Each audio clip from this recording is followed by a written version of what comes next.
오늘 우리에게 주시는 하나님의 말씀은 신약성경 사도행전 16장 19절부터 26절 말씀입니다.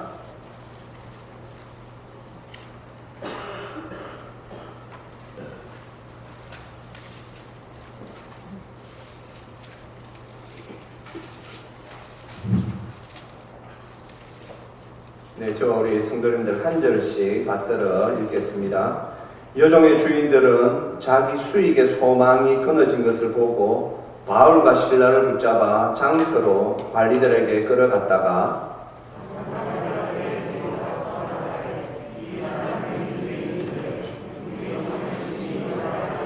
로마 사람인 우리가 받지도 못하고 행하지도 못할 풍속을 전한다 하거늘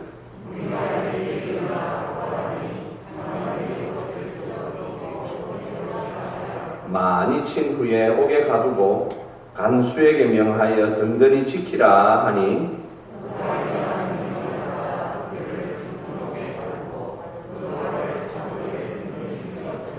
한밤중에 바울과 실라가 기도하고 하나님을 찬송하며 죄수들이 듣더라.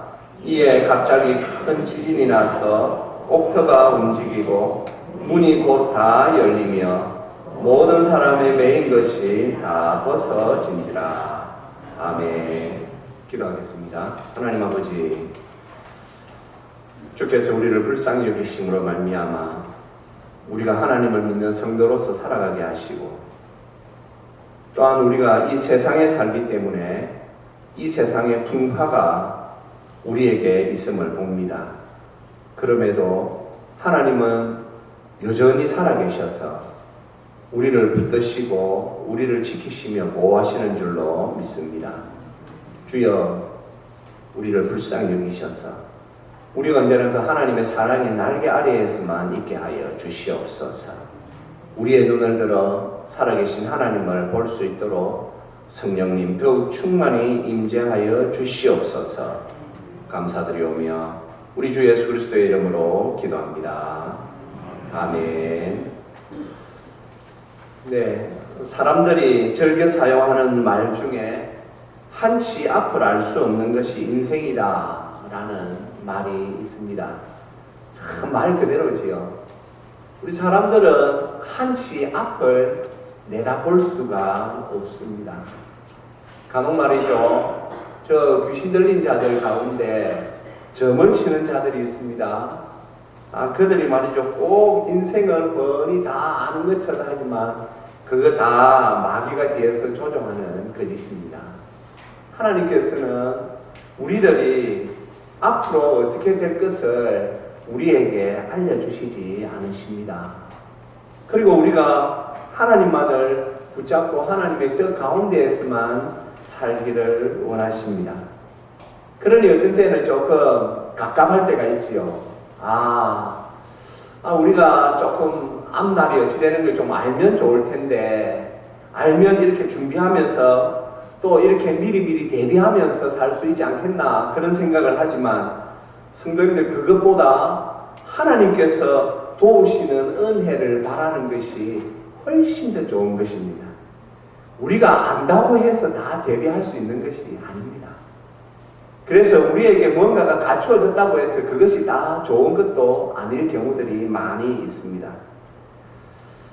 존 밀턴이라는 분이 신라건이라는 참 세계적인 명작을 썼습니다. 한번 책 표지 한번 보여주시겠어요? 혹시 책을 읽으신 분들도 아마 여기 많으실 겁니다. 그가 어릴 적에 창세기 1장부터 3장을 읽고는 이걸 소설로 썼으면 좋겠다라는 그런 생각을 밀턴이 하였다고 합니다. 하지만 그것을 이렇게 실현시킬 만한 기회가 주어지지 않아서 항상 마음에는 내가 좀 창세기 1장부터 3장의 내용을 가지고 소설을 썼으면 좋겠는데 그런 마음만 가지고 있었다고 합니다. 그러다가 그가 이제 성년이 되었는데 그때에 조금 정치적인 상황이 좋지 못함으로 말미암아 이 밀턴이 감옥살이를 하게 되었습니다. 그런데 이 세계적인 명작 신라건이 언제 쓰여졌느냐? 그가 감옥에 있을 때에 이 책을 쓰게 되었습니다. 그가 성경의 주제를 토대로 하여서 이 신라곤이라는 대작품을 이제 탄생시켰습니다. 그러니 많은 사람들이 밀턴을 걱정했지요. 그러자 밀턴이 그들에게 편지를 써서 이렇게 말했다고 합니다. 사랑하는 여러분, 오히려 기뻐해 주시기 바랍니다. 제 꿈을 실현시킬 수 있는 최선의 장소가 감옥 말고 또 어디 있겠습니까? 이러면서 그를 걱정하는 많은 사람들을 도리어 위로했다고 합니다. 성도님들, 사람들이 볼 때는 밀턴이 감옥살이 하는 것이었지만 밀턴은 그곳에서 그가 어릴 적부터 꿈꾸었던 그 소설을 거기에서 쓸 수 있는, 참 그것도 성경을 배경으로 하여 쓸 수 있는 그 은혜를 그가 누린 것입니다. 오늘 이 본문은 사도행전 16장, 사실 전체를 다 읽자면 16절부터 34절까지 아마 다 읽어야 할 것입니다. 성도님들이 16장의 상황에 보면 우리가 잘 아는 이 바울이 말이죠, 아시아 쪽으로 전도 여행을 가려고 했을 때에 꿈에 하나님의 성령께서 마게도냐, 유럽 쪽에 있는 사람들이 우리에게로 와서 좀 우리를 도와달라라는 그런 환상을 보게 하셨습니다. 그래서 이 바울 전도대가 원래는 아시아 쪽으로 이렇게 그들이 전도 여행을 가려고 하였는데 성령께서 보여주신 그 환상으로 인하여서 그들이 이제 유럽 쪽으로 방향을 틀었고, 그 유럽으로 방향을 틀어 간 곳 바로 오늘 여기 이 빌립보라는 도시가 있습니다. 이 빌립보 도시에 오니 하나님께서 또 하나님의 사람을 이렇게 만나게 해주셔서 그 집에 그들이 여장을 풀고 이제 그곳에서 전도 사역을 하려고 합니다. 그런데 그 지역에 귀신 들린 여자아이가 하나 있었습니다. 그런데 또 그 여자아이를 가지고 돈벌이를 하는 사람이 있었습니다. 왜냐하면 이 여자아이가 점을 쳤기 때문입니다. 그러니 돈벌이가 아주 소소했던 것 같습니다. 그런데 이 바울이 지나올 때마다 이 여자아이가 계속 바울 뒤 따라오면서 이는 지극히 높은 하나님의 종이다 라고 하면서 말이죠, 계속해서 바울 뒤를 따라다닙니다. 바울이 압니다. 바울이 능력이 없습니까? 아니요. 그 여종에게 있는, 그 여인에게 있는 귀신을 쫓아낼 수 있지만 바울이 이미 다 파악을 한 것이죠. 그 여자아이는 단순한 그런 삶을 사는 것이 아니라 아주 그곳에서, 지역에서 말이죠, 힘을 가진 자들이 이 여자아이를 통하여 돈벌이를 하고 있었기 때문에 혹 마찰이 있을까봐 바울이 그 여자아이에 있는 귀신을 쫓아내지 않고 있었습니다. 그런데 시간이 흐를수록 계속해서 더 이 여자아이가 바울만 지나가면 계속 그렇게 하니까 바울이 그 여자아이에게 있는 귀신을 쫓아내었고, 그로 인하여서 이제 더 이상 이 여자아이가 점을 치지 못하게 되었습니다. 그러니 그 여자아이를 부리고 있던 그 주인들이 화가 난 것이죠. 왜냐하면 자기들의 수입이 끊어졌기 때문입니다. 그래서 이제 오늘 본문에 보면 그 여종의 주인들이 자기들의 수익이, 소망이 끊어진 것을 보고 이 바울과 실라를 붙잡아 장터, 아고라, 우리가 아고라는 말 잘 알죠? 헬라어로 장터가 아고라입니다. 아고라, 그곳에서는 재판도 열리고 많은 사람들이 토론도 하는 곳이었기에 이 바울과 실라를 붙잡아 갔고, 그곳에서 말도 되지 않는 누명을 바울에게 씌워 이제 바울이 매를 맞게 되는 그런 형편, 그리고는 깊은 옥에 갇히게 되는 일이 일어나는 것입니다. 사랑하는 성도님들, 우리가 오늘 이 본문을 통하여서 분명히 알고 있는 것은 우리의 삶을 관여하는 영적인 것들이 분명히 있다라는 것입니다. 우리는 하나님을 믿는다라고 하면서도 영적인 것을 너무 신경 쓰지 않고 사는 사람들이 많이 있습니다. 성도님들 이거 신경 쓰셔야 합니다. 일단 우리는 예수님을 믿고 난 뒤에 우리는 영적인 사람들이 되었습니다. 왜 그렇습니까? 우리가 예수님을 믿기 전에는 마귀의 종이었지만 이제는 예수님을 믿음과 동시에 우리에게 성령님이 우리에게 임하셔서 우리가 아주 특별한 사람이 되었습니다. 우리가 영적인 사람들이 된 것입니다. 그래서 우리는 아주 영적인 삶을 살아야 하는데 간혹 이걸 말이죠 잊어버리고 그냥 이 세상에서 살아가는 방식으로 그냥 살아가는 성도들이 많이 있습니다. 삶이 되겠습니까? 삶이 제대로 잘 되지는 않습니다. 분명히 예수님을 믿는 신자인데 그 삶에 능력이 잘 나타나지 않습니다. 왜 그럴까요? 영적인 삶을 살지 않았기 때문입니다. 성도님들, 우리가 믿는 하나님은요, 우리를 억지로 우리가 영적인 삶을 살지 않는데 하나님께서 우리를 막 억지로 영적인 삶 가운데로 막 밀어넣는 그런 강제적으로 우리에게 신앙을 요구하시는 분이 아닙니다. 하나님께서 우리에게 모든 은혜를 다 펼쳐놓으셨습니다. 그리고는 우리가 그 은혜의 삶을 선택하게 하십니다. 오늘 우리가 하나님을 믿는 성도이지만 여전히 이 마귀가 우리의 삶을 관여하려고 하는 것을 알아야 합니다. 오늘도 이 바울 전도대가 말이죠. 빌립보 지역에 온 이유가 무엇입니까? 전도하기 위하여 왔습니다.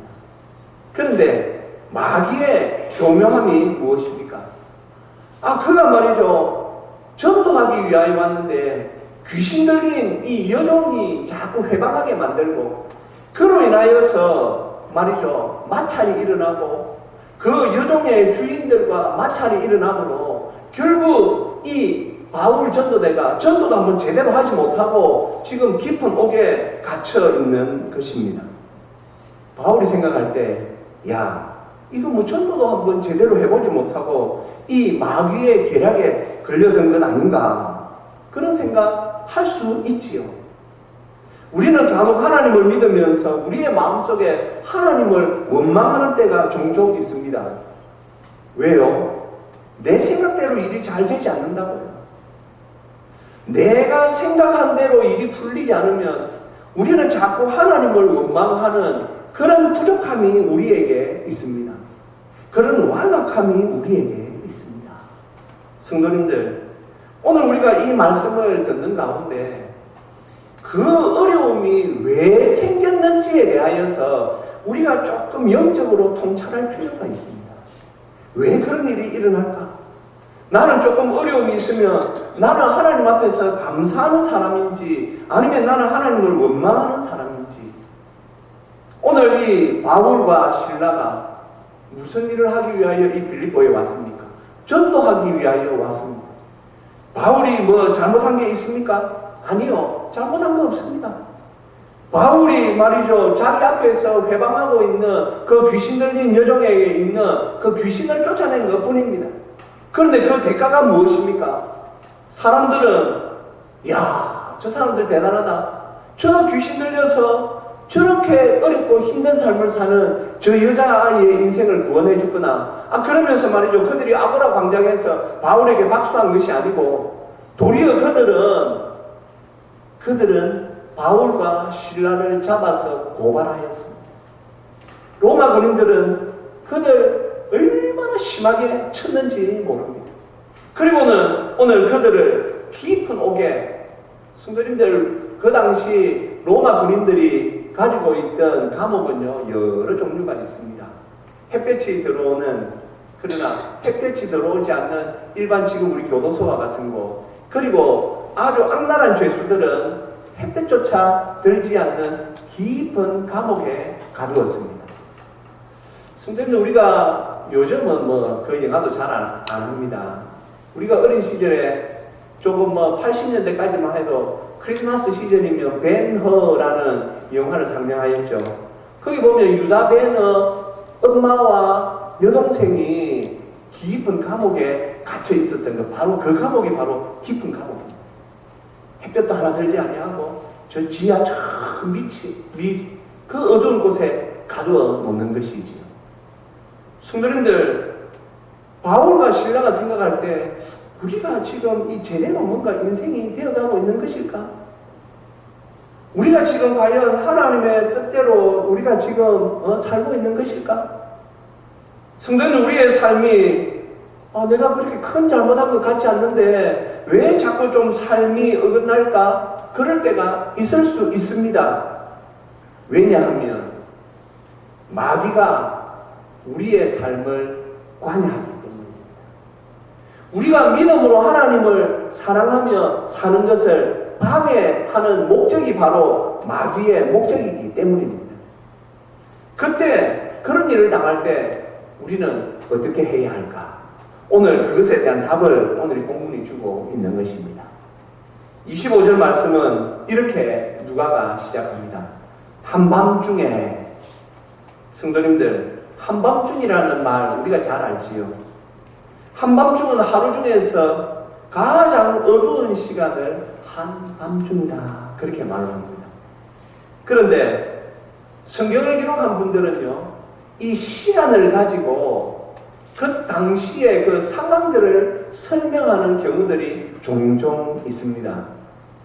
예를 들어서 요한복음 3장에 보면 니고데모가 예수님을 찾아옵니다.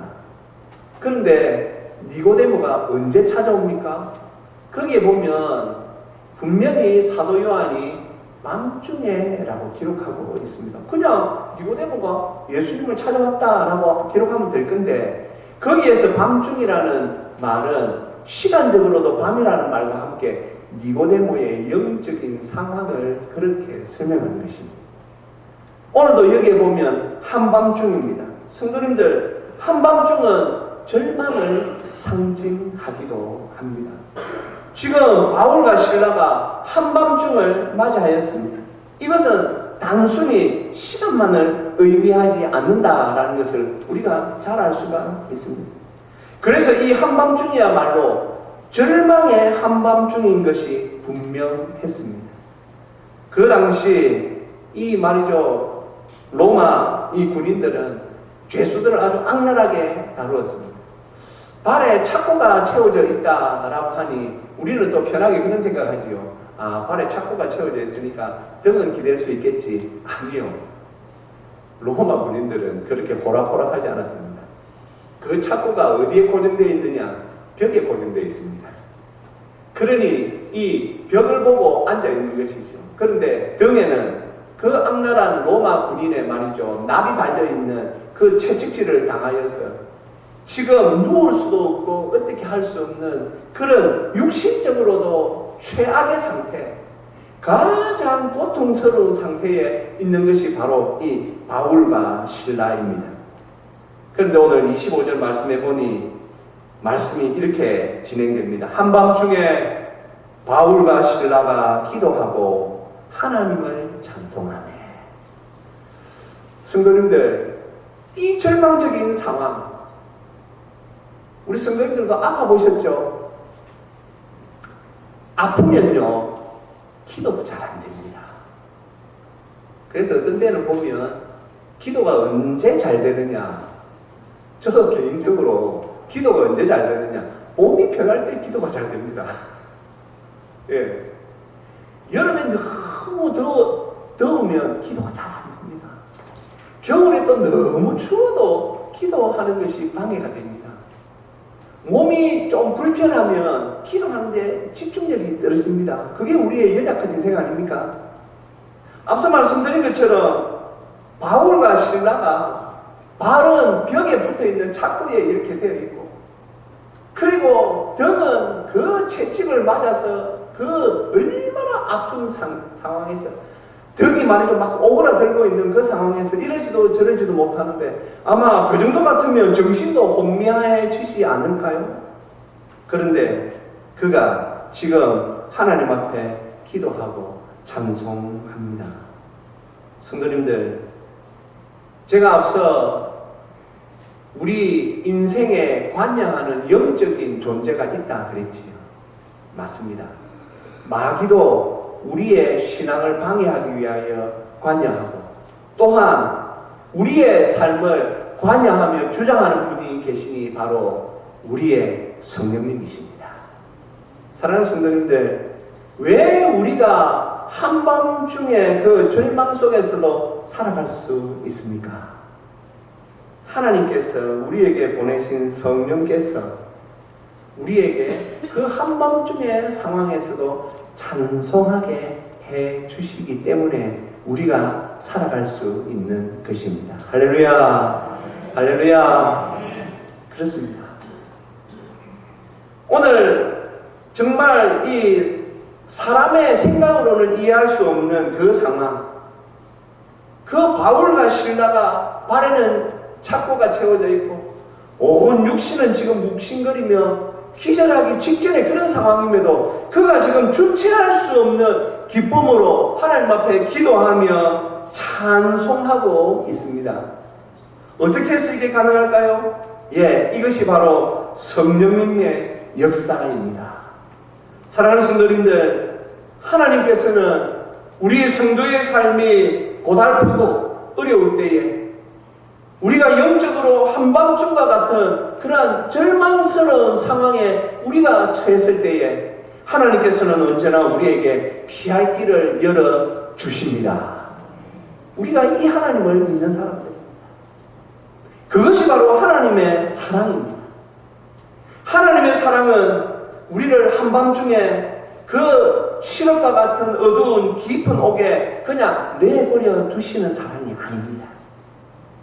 하나님은 그 깊은 옥에서 한밤중을 지내야 하는 우리의 삶에 하나님께서 관여하십니다.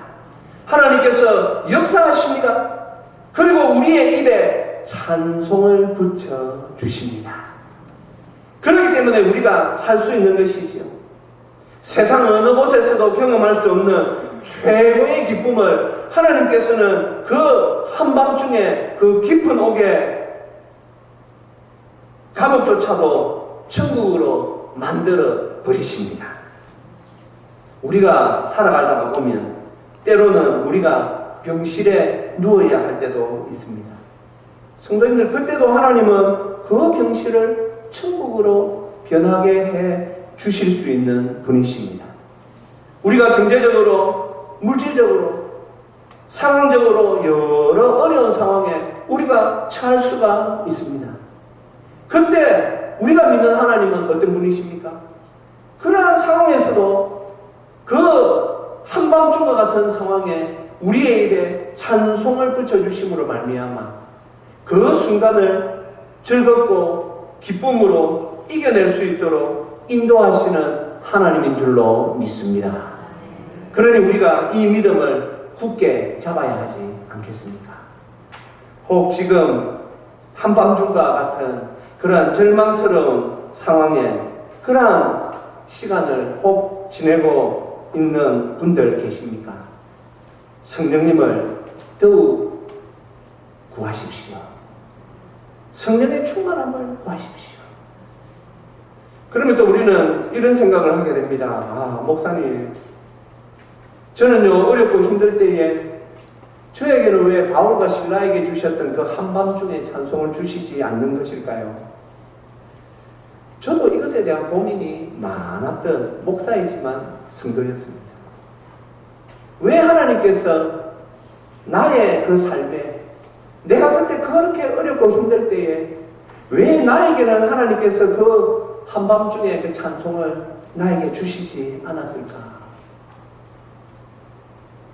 저도 참 오랫동안 이 문제를 놓고 고민하였습니다. 그런데 답이 분명히 있습니다. 성도님들, 오늘 이 찬송 가운데 옥터가 열리는 기적을 보았던 바울과 실라의 삶을 한번 생각해 보면 됩니다. 그들은 전적으로 하나님 앞에 헌신하였습니다. 그들은 모든 것을 하나님 앞에 내려놓고 하나님 앞에 전적으로 헌신하는 삶을 살았습니다. 우리는 욕심이 너무 많아요.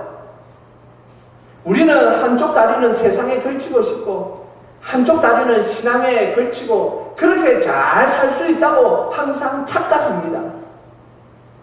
나는 세상적으로도 잘 살 수 있고 신앙적으로도 잘 살 수 있습니다. 예, 그렇게 큰 소리 치는 사람들 제가 좀 많이 봤습니다. 그러면서 말이죠, 아주 굉장히 어설프게 삶을 살아갑니다. 삶이 되겠습니까? 안 되죠. 한쪽 다리를 세상에 걸치고 있고 한쪽 다리를 신앙에 걸치고 있는데 가랑이가 찢어지지요. 어떻게 제대로 걸을 수 있겠습니까? 제대로 걷기 위해서는 신앙에 전념하여야 신앙에 달려갈 길을 사도 바울이 고백한 것처럼 내가 믿음에 달려갈 길을 다 달려야 되는데 한쪽 다리는 세상에 걸치고 있고 한쪽 다리는 신앙에 이렇게 걸치고 있으니 달릴 수가 없는 것이죠. 그리고 또 보면 애매해요. 저게 한쪽 다리는 세상에 걸쳐 있으니 세상 사람인 것 같기도 하고 그런데 또 한쪽 다리는 신앙에 걸쳐 있으니 믿는 사람 같기도 하고 어정쩡하게 그렇게 살아가는 삶. 성도님들 어떠하십니까?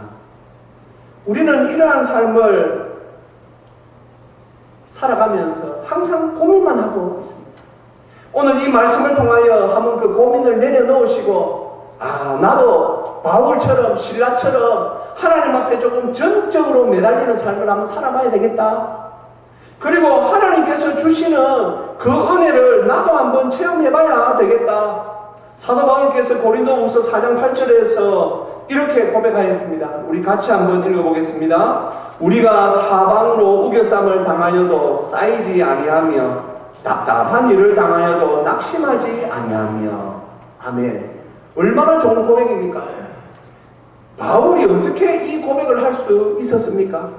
삶이 헌신되었기 때문에 모든 것을 주님 앞에서 내려놓았기 때문입니다. 주님 앞에서 자기를 부인하고 주님, 저는 주님으로 말미암아 생명을 받은 자입니다.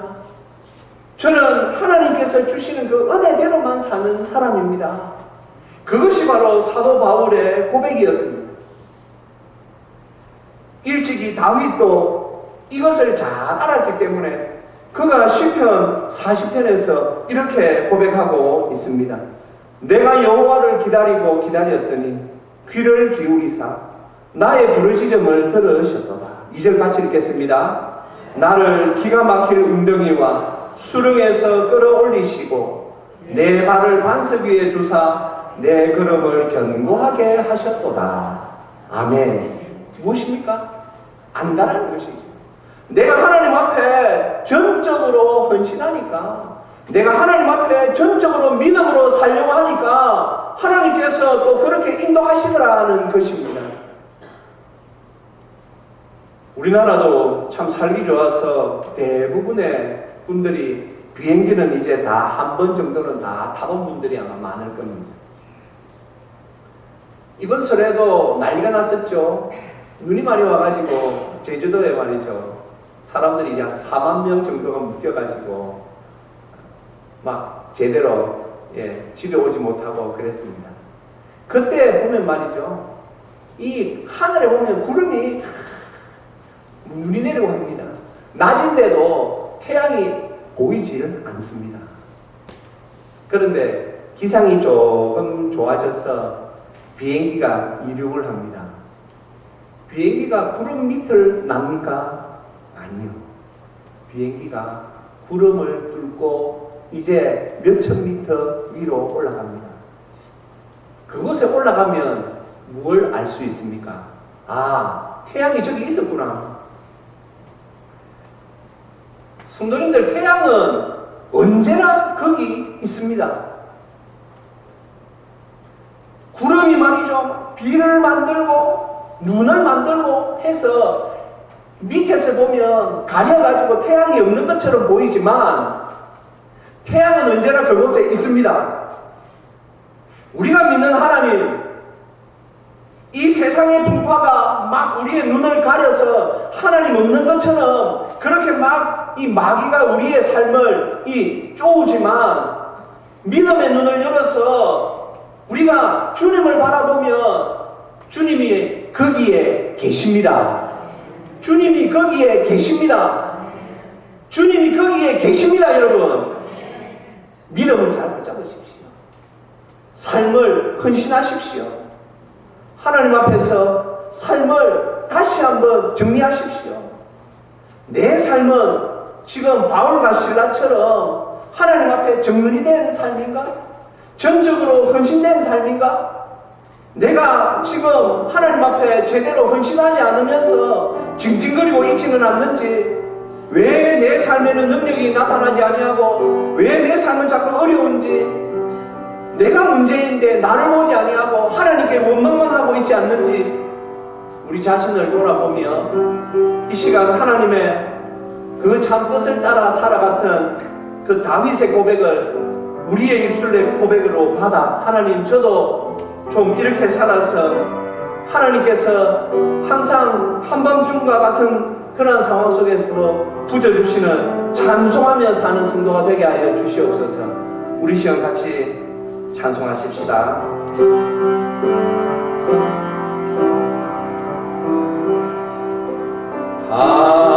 하나님의 음성을 듣고자 기도하며 귀를 기울이시고 내 기도를 들어주신다네. 깊은 웅덩이와 수렁에서 불어주시고 나의 발을 반석 위에 세우시사 나를 튼튼히 하셨네. 새 노래로 부르자 랄라라. 하나님께 올릴 찬송을 새 노래로 부르자. 하나님 사랑을 주를 의지하고 교만하지 않으며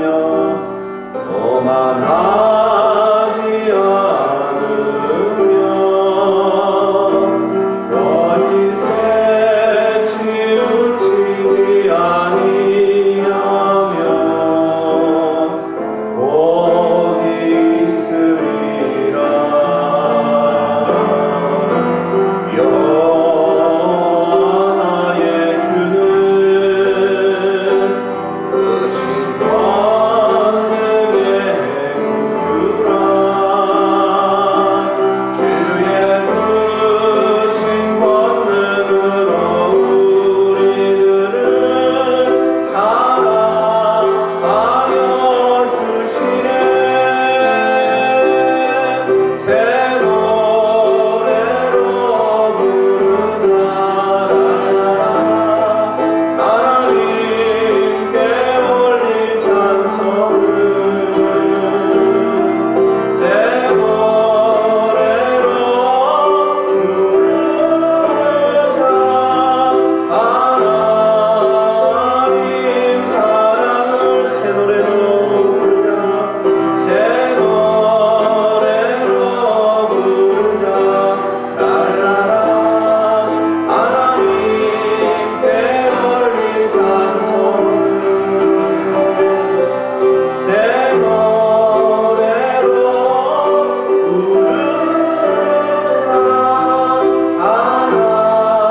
하나님 사랑을. 사랑하는 성도님들 힘내십시오. 우리가 아무리 한밤중과 같은 절망 속에 있어도 하나님은 다 보고 계시고 다 알고 계십니다. 하나님은 우리의 기도를 듣고 계십니다. 믿음을 더욱 붙잡으십시오. 이 시간 오늘 우리도 주여 바울처럼 하나님을 전적으로 의지하며 하나님 앞에 살게 하여 주옵소서. 다윗처럼 전적으로 하나님만을 의지하며 하나님 제가 이 성도의 삶을 살게 하여 주시옵소서. 우리 시간 같이 한번 기도하시겠습니다.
하나님 은혜 감사합니다.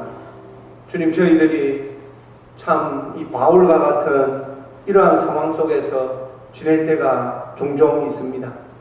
주여, 절망 속에 한밤중을 지낼 때가 종종 있습니다. 그런데 저희들은 왜 바울이 체험하였던 그 기적을 보지 못하는 것일까요? 아버지여, 우리를 불쌍히 여겨 주시옵소서. 주여, 우리도 바울처럼 전적으로 하나님 앞에 헌신된 자가 되게 하여 주시옵소서. 아버지여, 우리의 마음을 조금 더 하나님 앞에 드리게 하시고, 우리의 삶을 조금 더 헌신하게 하시고, 조금 더 하나님을 사랑하는 마음으로 살아가게 하시고, 조금 더 시간을 내어 하나님의 말씀을 묵상하며 기도하며 하나님 앞에 안기는 자들이 되게 하여 주시옵소서. 그러므로 말미암아 하나님께서 주시는 그 은혜 속에서 한밤중의 상황이라도 주님 주시는 찬송 부르며 아버지여 살아가는 복된 성도들 되게 하여 주시옵소서. 감사드리오며 우리 주 예수 그리스도의 이름으로 기도합니다. 아멘.